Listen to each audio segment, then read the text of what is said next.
15 জানুয়ারি বলিউডের জনপ্রিয় তারকা সাইফ আলী খানকে এক ভয়াবহ হামলার শিকার হতে হয়েছে। গভীর রাতে তার বাড়িতে ঢুকে ছুরি দিয়ে আঘাত করা হয়েছে তাকে। সেই আঘাত এতটাই গভীর ছিল যে তার শরীর হতে 2 থেকে 3 ইঞ্চি দীর্ঘ ধারালো বস্তু বের করা হয়। এই ঘটনা সামাজিক যোগাযোগ মাধ্যম সহ গণমাধ্যমগুলোয় বেশ সমালোচনার ঝড় তুলেছে।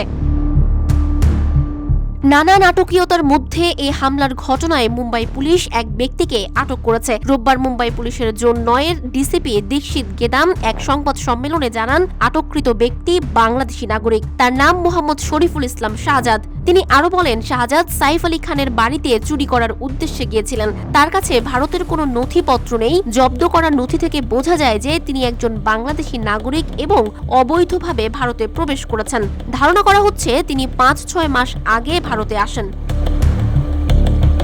মহারাষ্ট্রের ঠানে এলাকা থেকে রোববার সকালে ঘুমন্ত অবস্থায় শাহজাদকে আটক করা হয়। তার কাছ থেকে একটি ধারালো কাস্তে ও একটি তোয়ালে জব্দ করা হয়েছে। এর আগে সাইফ আলী খানের বাড়ির সিসি ক্যামেরার ভিডিও দেখে আকাশ কৈলাস কেনোজিয়াকে আটক করা হয়, যিনি হামলার ঘটনায় সন্দেহভাজন হিসেবে পুলিশের নজরে ছিলেন। বর্তমানে এই দুজনকে জিজ্ঞাসাবাদ করছে পুলিশ।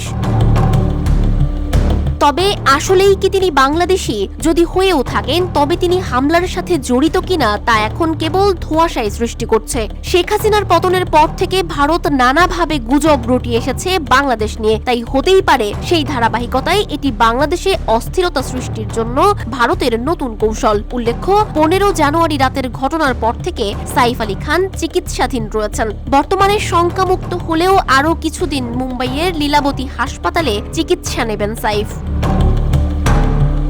সানজিদা আফরিন, সোনিয়া, রূপালী বাংলাদেশ।